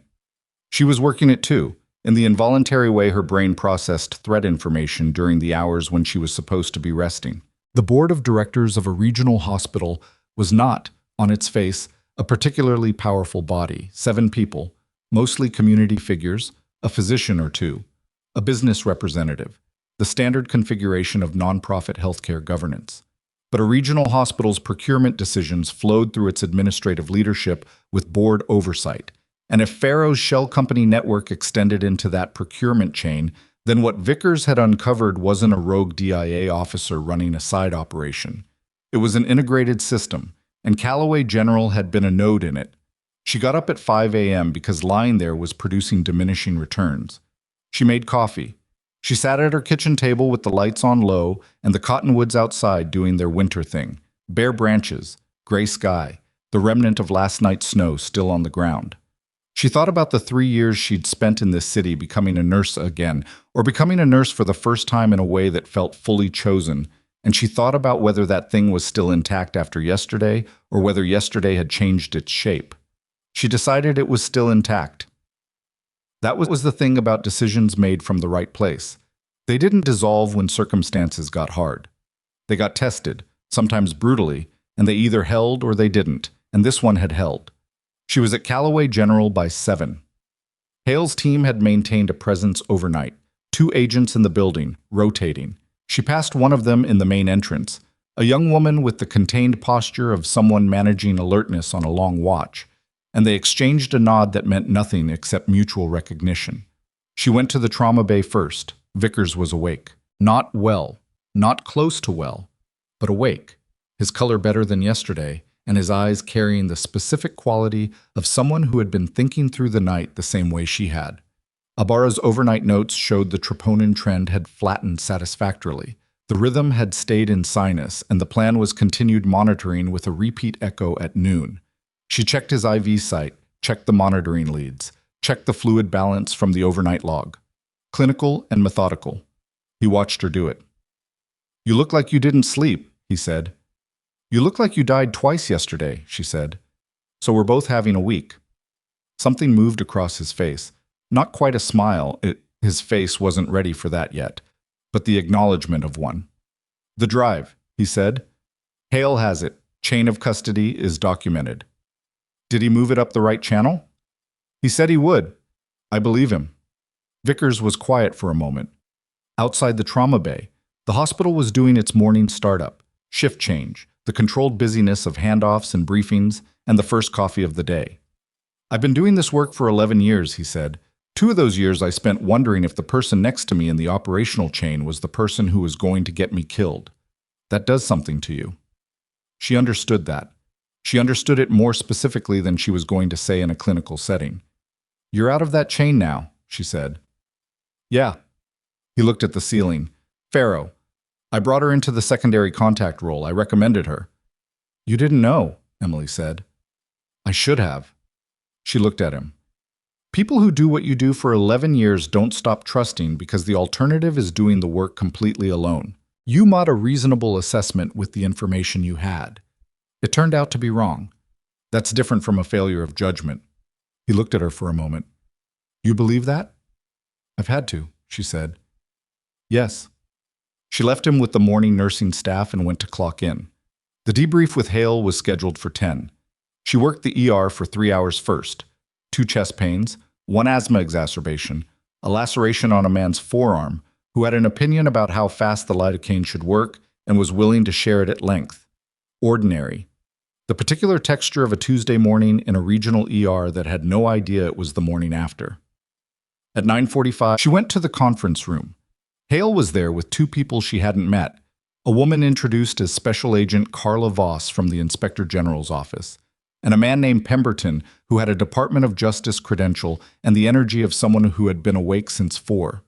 The debrief was recorded. Hale handled it with the same methodical precision he'd applied to everything else, and Voss asked the questions that the IG's office cared about, which were specifically about Pharaoh's access to the HEM system and the procurement chain, and Pemberton's questions were about the chain of custody of the drive and the timeline of its handling. Emily answered everything clearly and in sequence. She had the documentation, her own copies, made before she left the building the prior evening, because she did not go anywhere without documentation anymore. At the end of the formal debrief, Voss looked at Emily with the direct assessment of someone who has been doing this job long enough to read rooms accurately. Ms. Hale, the Inspector General's office is opening a formal investigation into procurement irregularities at multiple DIA-adjacent institutions. Callaway General's Board of Directors is part of that investigation. I know, Emily said. Voss's expression shifted slightly. You received information. I received a text last night from an unknown number, Emily said. I forwarded it to Commander Hale at 9 p.m. It's in the record. Voss looked at Hale. Hale nodded. The sender, Voss said, is someone we've been trying to locate for 6 weeks. They've been feeding us partial information through dead drop channels. Last night was the first direct contact they've made with anyone inside the situation. She paused. We think they're inside the board. Emily absorbed that. A whistleblower, she said. Possibly. Or someone who read the room and decided to get ahead of the collapse. Voss closed her folder. Either way, the information checks out. 2 of the 7 board members have financial relationships with the shell company network that Vickers documented. We're moving on that today. Today, Emily said. The arrest warrants were signed this morning, Pemberton said. Federal marshals are executing them as of 11 a.m. She looked at the clock on the conference room wall. It was 10:47. 13 minutes. She thought about Gerald Fitch and his window overlooking the parking structure and his carefully managed phrasing about staff actions being outside normal nursing scope. And she thought about who was in the room with him and what they'd known when they'd said it. Is Fitch one of them? She said. Voss's expression answered before her words did. Mr. Fitch is a person of interest. He's not among the 2 with direct financial relationships. His involvement appears to be of the look-the-other-way variety rather than active participation. That's still a kind of choice, Emily said. It is, Voss agreed, and it'll be treated as one. The debrief ended. Pemberton left immediately, phone already to his ear. Voss collected her materials with the efficiency of someone who had 4 more meetings before noon. Hale stayed. When it was just the 2 of them, he pulled his chair around so he wasn't sitting across the table from her, but at a right angle to it, which changed the conversation's geometry into something less formal. There's a conversation I said we'd have, he said. I know. I'm not here to recruit you, he said, with enough weight on the word that she understood he was preempting the version of this conversation she was probably dreading. That's not what I mean. What I mean is, he stopped, reorganized. You left the army because you needed to. That was a real decision, and I'm not second-guessing it. But what you did yesterday, the way you moved through that situation, it didn't read like someone who had left that life behind. It read like someone who had integrated it into something. She waited. There are ways to do what you do, he said carefully, that don't require you to stop being what you are now. Consulting. Training. Specifically, training ER and trauma staff at facilities that are, statistically, operationally, more vulnerable than anyone in hospital administration wants to acknowledge. Active shooter response, hostile actor identification, the gap between security theater and actual preparedness. He paused. Callaway General almost lost 6 patients yesterday because its security protocol was designed to look good on paper. You're one person and you held that gap. There are 400 hospitals in this country with the same gap and nobody holding it. She was quiet for a long moment. That's not a job offer, she said. It's an observation, he said. What you do with it is your call. She looked at the table, the grain of it, the water ring from someone's coffee cup. Ordinary surface. I'm not leaving the ER, she said. I'm not asking you to. She looked up at him. He was telling the truth. She'd gotten reasonably good at reading Hale over the last 24 hours, and he was telling the truth. Let me think about it, she said. That's all I'm asking. She stood. He stood. They shook hands, which was slightly formal and slightly awkward, and felt right for reasons she didn't try to analyze. She went back to the ER. At 11:14 a.m., while she was reviewing labs on the chest pain from earlier that morning, she heard the sound of the elevator doors in the main corridor open, and then the distinct sound of multiple people moving with collective purpose. She looked up from the terminal. 2 federal marshals came through the main corridor, moving toward the administrative wing. Behind them, a third.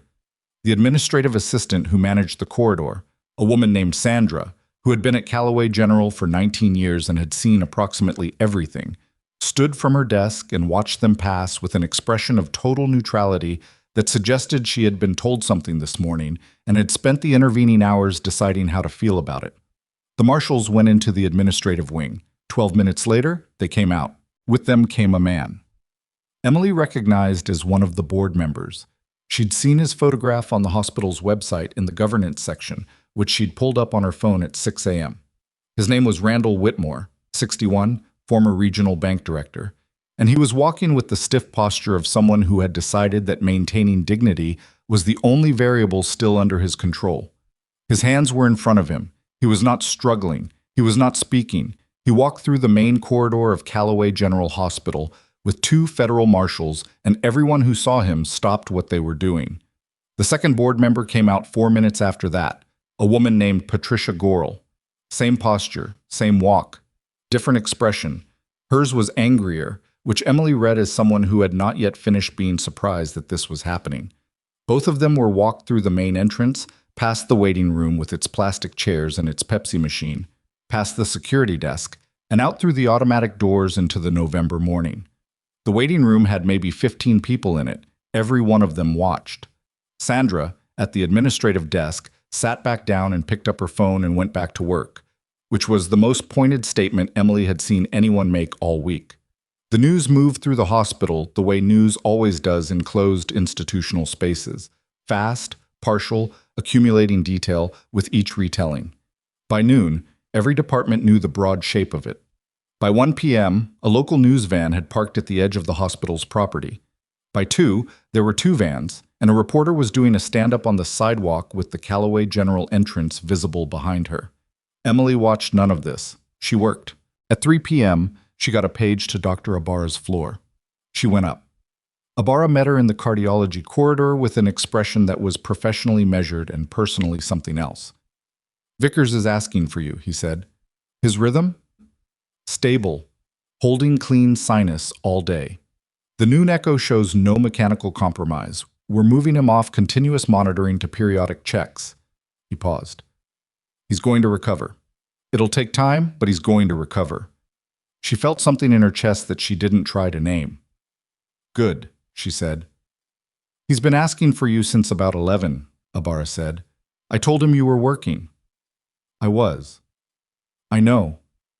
He looked at her for a moment with the particular attention of a cardiologist who has spent a career reading the gap between what bodies show and what they're actually doing. "How's your back?" She'd forgotten she'd mentioned it to him in passing yesterday. As a clinical aside, almost nothing. Manageable. "That's not an answer." "It's the one I have," she said. "I'll get imaging if it doesn't improve." He looked skeptical, but let it go. "Room 4, he said. Vickers was sitting up when she came in. Not all the way, but more than yesterday. The head of the bed raised enough that he was closer to vertical than horizontal, which was a significant upgrade in both comfort and dignity. The color in his face was returning. The swelling around his eye had started to shift from red-purple to the yellow-green of healing. He looked like someone who'd been through something serious and was going to come out the other side of it. She'd learned to recognize that stage. It was a good stage. "They arrested Whitmore and Gorel," he said. "I know. And Farrow is being transferred to federal holding this afternoon." He said it flat, without satisfaction, the way you say something when you've spent a long time working toward a fact, and the fact doesn't feel the way you thought it would. "The deputy director resigned this morning, effective immediately, pending investigation." "Hale told you." "He came up an hour ago." Vickers looked at his hands. 22 months. 3 people died. And the end of it looks like this. A hospital room, and a news van in the parking lot. "What did you think it would look like?" she said. He was quiet. "It's never the ending you imagined," she said. "It's just the ending." He looked at her. "You sound like someone who knows." "I do know," she said. She checked his IV site, habit, not necessity, and looked at the monitor readout mounted on the wall. 74, regular, clean, good. "I'm sorry," Vickers said. She stopped, looked at him. "For what?" "For what happened when you came into the trauma bay the first time," he said. "I saw it. Soulless pulling rank on you. I was in and out of consciousness, but I saw it. And then I watched what you did for the next 12 hours, and I kept thinking, how many times has she had to prove herself in a room that already decided what she was? She was quiet for a moment. More than I've counted, she said. I'm sorry for that. She picked up his chart and made a notation. Not because she needed to, but because she needed somewhere to put her eyes for a second. The right response to that isn't to thank you, she said. It's to tell you that the apology means more coming from someone who actually saw it happen than it would from the people who did it. She set the chart down. So, thank you. He nodded. She left him to rest. In the corridor outside his room, she stood for a moment with the particular feeling of something that has been held tightly for a long time, releasing slightly. Not all the way, not like a movie, more like the first real breath after a long stretch of shallow ones. Then her phone buzzed. It was a number she recognized. Hendricks, VP Operations. The text said, "Can you come to the conference room on admin floor? Dr. Solis and the medical chief are here. We'd like to talk to you today if possible." She took the elevator down. The conference room had 6 people in it. Hendricks, a man introduced as Dr. Leonard Quaid, who was the hospital's chief of medical staff. Solis, the nursing director whose name was Pamela Okafor, and who Emily had met exactly twice in 9 months. And 2 people from what Hendricks described as the board's interim oversight committee, standing in while the governance structure was reorganized following the morning's events. Solis looked at her when she came in, and then looked at the table, which was its own kind of statement. Hendricks opened. She was direct, which Emily had already decided she respected. "We're here because the events of yesterday exposed a number of things simultaneously, and they need to be addressed simultaneously. First, the security failures. We've commissioned an independent review of our emergency protocols and our physical security configuration. That review will be completed within 60 days, and its recommendations will be implemented." She paused. "Second, the conduct of staff during the incident, specifically yours." Emily waited. "You acted outside the clinical scope of nursing in ways that, in any other context, would require formal review," Hendricks said. "In this context, those actions are the reason 6 patients survived, and a criminal network that was using this hospital as a procurement node is now facing federal prosecution." She opened a folder. "The Interim Oversight Committee has taken the position that no disciplinary review is warranted. That position is on record as of this morning." "I appreciate that," Emily said. "There's more," Hendricks said. "Dr. Solis." Solis looked up from the table. He had the expression of a man who had arrived at a reckoning that he'd prepared for intellectually and was now experiencing emotionally, and the two were not entirely aligned. "9 months ago, I made a determination about your capabilities based on factors that weren't your capabilities," he said. "I made it repeatedly, and I made it in front of colleagues and in front of patients. That was wrong, and it had operational consequences. Yesterday demonstrated that clearly." He stopped. "I'm not going to dress that up. I was wrong about you in a way that was unfair, and that I should have caught and didn't." The room was very quiet. Emily looked at Solis for a long moment.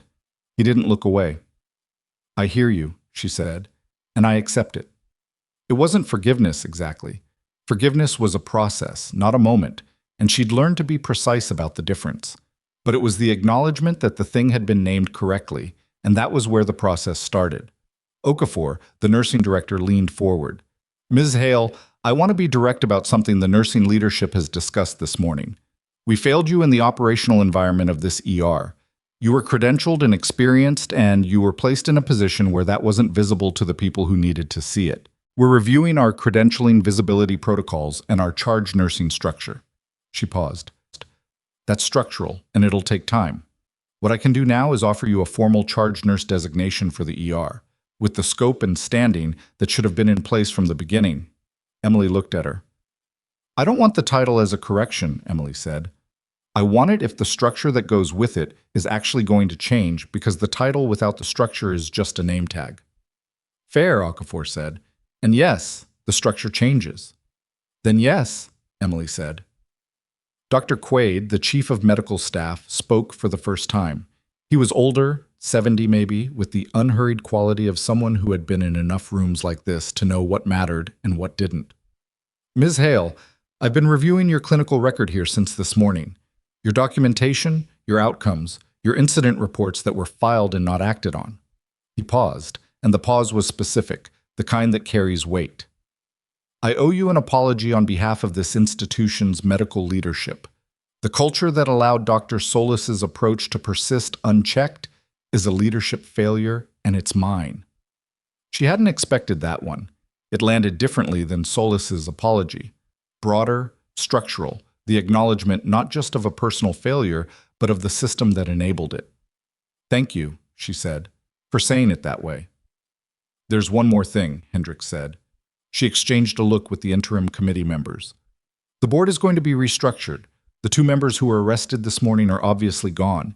The remaining members have agreed that the reconstituted board needs different composition and different oversight. They've asked us to identify individuals with specific expertise in emergency operations and healthcare security as part of that reconstruction. She looked at Emily. That's not a conversation for today, and I want to be clear, it's not a condition of anything we've already discussed. It's just something you should know is coming. Emily sat with that. All right, she said. She shook hands with each of them before she left, which felt strange and necessary at the same time. In the elevator down, she looked at her own reflection in the polished metal of the doors and thought about how much could change in 30 hours and how little of it felt the way it looked from the outside. She worked the rest of her shift. At 6:15 p.m., she was at the nurses' station doing end-of-shift documentation when she heard the elevator open in the main corridor and then heard footsteps that were different from the usual hospital rhythm. Multiple, coordinated, moving with the particular deliberate pace of people who have somewhere to be and have decided how they're getting there. She looked up. Dean Vickers came around the corridor corner in a wheelchair. Ibarra's team wasn't going to let him walk that distance yet, which was medically correct even if he clearly hated the wheelchair with every visible fiber of his being. He was in a hospital gown with a blanket across his lap, an IV pole attached to the chair, and his left arm in a soft sling. He looked like someone who had been through the thing that he had been through. Behind him, 4 people. She didn't know all of them by name, but she knew what they were. The posture, the controlled movement, the way they occupied the corridor. Vickers' team. The people he'd been working alongside for 14 months. They came to the nurses' station. Vickers looked at her. Then he looked at the 4 people behind him, and something passed between them. A communication that didn't need words because the people involved were fluent in the language under words. The 4 of them came around the side of the nurses' station, into the space in front of her, and they stood at attention. Not the exaggerated formal attention of ceremony. The real kind, the one that costs something, that means the body is being asked to express what the voice either can't or won't. They saluted her. She stood there and let it happen and did not deflect it, because deflecting it would have been its own kind of diminishment, and she was done diminishing things that deserved to be what they were. She was done making herself smaller so that the room felt more comfortable. Roy Gaffney was at the security desk 20 feet away, and she saw him stand from his chair. Priya, the night shift nurse she'd sent to the stairwell yesterday morning, was at the medication station behind her, and she heard her stop moving. Diane, at the admin desk, had gone still. The waiting room with its 15 waiting people could see the corridor, and the corridor had gone quiet in a way that 15 strangers can feel without knowing the reason for it. Vickers looked at her from the wheelchair. "I'd stand up," he said, "but my cardiologist was very specific about what would happen if I did."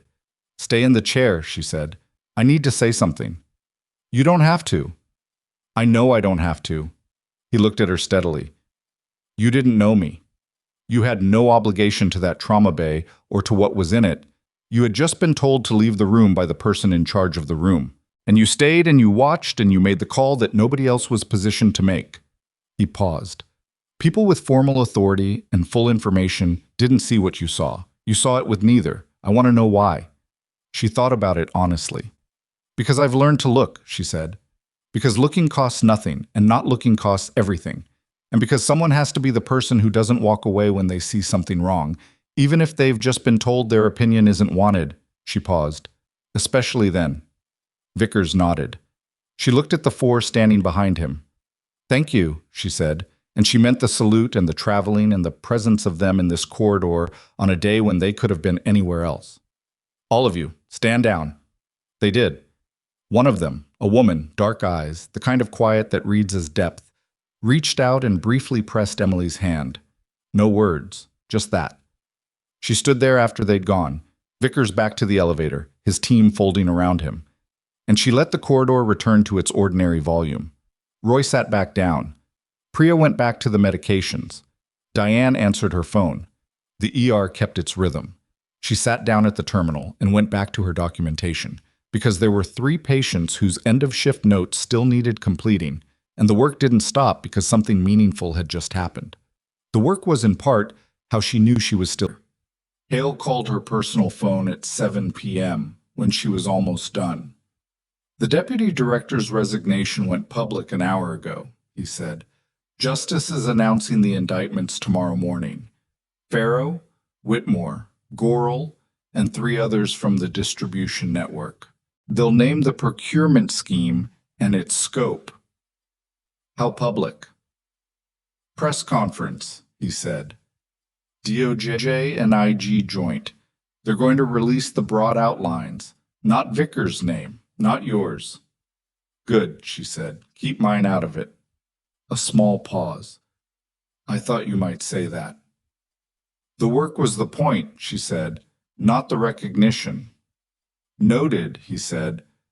Though for the record, and I need you to hear this, Emily, not as a tactical debrief, but as a person talking to another person. What you did yesterday was not ordinary. It wasn't ordinary by any standard I have, and I've spent 20 years building standards. He stopped. I just needed to say that once, plainly, without anything attached to it. She looked at the terminal in front of her, the patient records, the medication logs, the ordinary dense paperwork of keeping people alive. I hear you, she said. Thank you. She finished the documentation, clocked out, walked through the main entrance and past the waiting room, and this time she didn't look at it. Not because it didn't matter, but because she had already seen it clearly enough. Outside, the night air was cold and clean, and the snow from yesterday was still on the ground, compacted now, the cottonwoods holding it in the crooks of their branches. The parking structure was lit orange-white. Her car was where she'd left it. She sat in it for a moment without starting it. She thought about a hospital room 3 years ago in a different state, where she'd told a discharge planner that she was going to apply to a nursing program, and the discharge planner had said carefully and kindly that it would be a significant step down from her prior work, and Emily had looked at her and said that she understood that was one way to see it.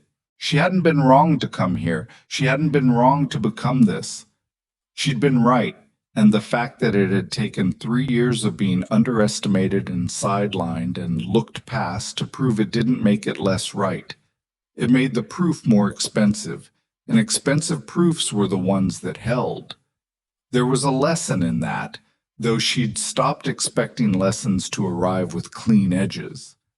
The truth was that most institutions, hospitals, agencies, any human structure with a hierarchy, were full of people who made fast assessments based on what they expected to see, and those assessments were often wrong, and the cost of those wrong assessments was almost always paid by the person on the receiving end rather than the person doing the assessing. The only answer she'd ever found to that was to be so specifically, demonstrably capable that the assessment became impossible to maintain. Not because the people making the assessment deserved that effort, because the work deserved it, because the patients deserved it, because the thing she'd decided she was going to do with the part of her life that the Army hadn't taken was worth doing completely. She wasn't going to pretend that the salute in the corridor hadn't mattered to her. It had. She was human, and she'd been walking past the nurses' station of a hospital for 9 months being treated as less than she was. And the salute had mattered in the specific way that being truly seen matters after a long time of not being seen. But it wasn't the salute she was going to carry. It was the conversation with Vickers, the one where he'd asked her why she hadn't walked away, and she'd given him the honest answer. Because someone has to stay. Because looking costs nothing and not looking costs everything. Because she had decided a long time ago, in circumstances far worse than a Tuesday morning trauma bay, that she was going to be the person who stayed. She started the car. The heater worked faster tonight. She pulled out of the parking structure into the street, past the news van that was still parked at the edge of the property with its lights off now, done for the day. Past the cottonwoods. Past the long, flat stretch of road that ran between Callaway General and the neighborhood where she lived, the mountains invisible in the dark but present, the way they always were. 3 weeks later, Warrant Officer Dean Vickers walked out of Callaway General on his own 2 feet. It was a Thursday morning, overcast, the kind of cold that Montana does in December when it's decided to be serious about it. His team was there, the same 4 who had come to the nurses' station, and a physical therapist walked beside him because he'd been very clear with Ibarra about not leaving until he could walk the length of the cardiology corridor unassisted, and Ibarra had been very clear that the physical therapist was non-negotiable. Emily was on shift. She had 3 patients in the ER and a medication reconciliation to complete before 9 a.m. She heard the elevator and she heard the footsteps, and she looked up once from the terminal. Vickers looked different upright. He walked slowly and he favored his right side, and he was going to be in some version of recovery for months. But he was upright, and he was moving under his own authority, and there was something in his face that was lighter than anything she'd seen in the trauma bay. He stopped at the nurse's station. "I'm told I'm discharged," he said. "You're told correctly," she said. "I'm going to send you something," he said. "When I'm cleared to, it's not from the agency. It's personal. I just want you to know that." "All right," she said. He looked at her for a moment. "Take care of yourself, Emily." "You too," she said, both feet on the ground. He almost smiled. That was better than almost. He walked out through the main entrance with his team around him, and the automatic doors opened and then closed, and the waiting room went back to its ordinary Tuesday sounds. And Emily went back to the medication reconciliation because there were patients and there was work, and the work was the point. 2 months after that, she attended her first hospital board meeting as a newly appointed community safety consultant to the reconstituted governance committee. She sat at the table in the boardroom on the 3rd floor with the snow outside the windows and the mountains visible for once, clear and enormous in the winter air, and she listened to the agenda items, and she spoke when she had something useful to say, and she didn't speak when she didn't. She was still working ER shifts 4 days a week. That hadn't changed, and she hadn't let it change, because the boardroom was where decisions got made, but the ER was where the decisions met the people they were supposed to serve, and she needed both. Solis was still in the trauma bay. They worked together differently now. Not perfectly, not without friction, because 2 people with strong instincts and competing histories didn't transform overnight, but differently. She spoke and he listened, and sometimes she was wrong and said so, and sometimes he was wrong and said so, and the work was better for it. She had not yet decided about Hale's observation. She was thinking. The thinking felt right for now. What she knew, what she had come to with the specific authority of someone who had earned the knowing, was that the strongest thing she had ever done was not the East Corridor takedown, or the HETM office, or the biometric handoff, or any of the sharp, decisive moments that would have made the better story.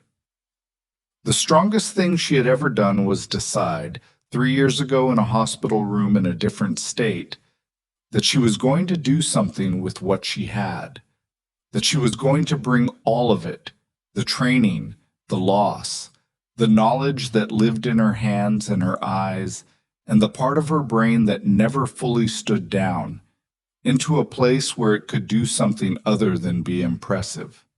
She was going to bring it into a trauma bay. She was going to document medication administrations and check crash cart pads at 6:58 a.m. and watch the door while other people watched the patient, because watching the door was how you kept the patient safe, and somebody had to watch the door. The world was full of people who had been told they weren't the right kind of capable, weren't the right shape for the room they were standing in, weren't worth the attention of the people who were supposedly in charge of deciding. Some of those people left. Some of them made themselves smaller and stayed. And some of them, the ones who understood that smallness was a performance and performances eventually ended, stayed exactly the size they were and waited for the moment when the room needed what they actually had. She had waited. She was done waiting. Emily Hale clocked in on a Friday morning in January, tied her badge lanyard at the pocket, walked to the crash cart near Trauma 2, and checked that the defibrillator pads were current. They were. She taught 3 staff members the protocol in December, and all 3 of them checked now without being asked, because that was how things changed, not by announcement, not by salute, but by the ordinary repetition of doing the right thing until it became the thing that was simply done. She put on her gloves. She went to work.